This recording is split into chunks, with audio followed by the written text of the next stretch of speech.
Hello, everybody. Good morning. Good afternoon. So you guys know that I'm out of my element. Yes, Dave. Yeah. Politics has never been my thing. But full disclosure,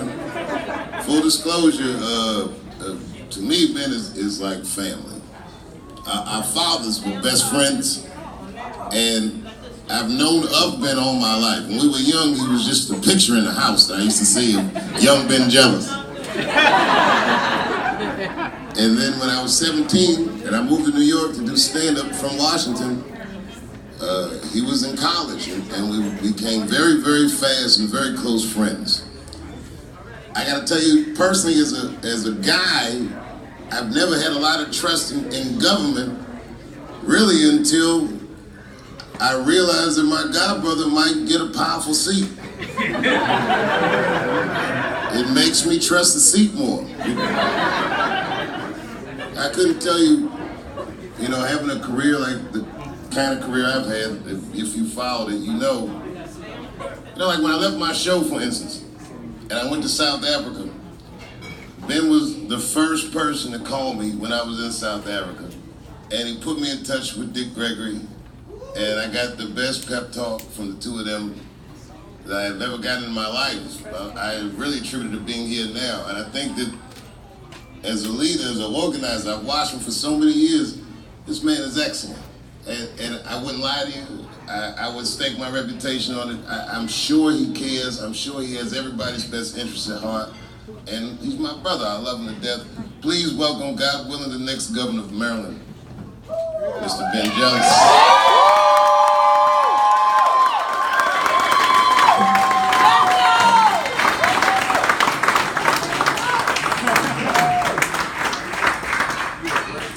Now, I'm actually used to being the big guy who walks like 6 steps behind Dave Chappelle. Because when we were young in New York and he couldn't afford a bodyguard, that was pretty much me.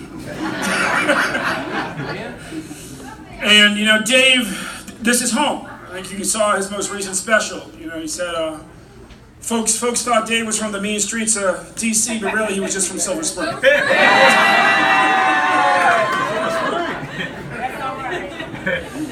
And what I'll tell you is this: my politics, Dave's comedy, they start off in the same place. Being 14 years old, he was young in the clubs here. I was young, organizing with Jesse Jackson's campaign. And we were, because we're only 6 months apart. And we've been on this parallel path for a long time. But we were very aware that young black men were the most murdered species in the country, most incarcerated on the planet. And you had to figure out how to rise out of that pain, out of that fear, out of that frustration, and do something great with your life and lead other people to a better place. And I've been with Dave down in Mississippi after Katrina, or in Harlem, me doing my work as an organizer, him doing his work as a comedian, and really realizing that our fathers got us started on the same path of trying to help heal and pull folks together. And what we know is that this state, the state that's been home to both of our families for a long time, can be so much better. Yeah. That our state can be a state where every child gets a great education. Yep. That we can finish the work of Thurgood Marshall in his home state. Yes. That our state can be a state where everybody has health care and nobody gets forced into poverty because they want to use it. All right. And that our state, these two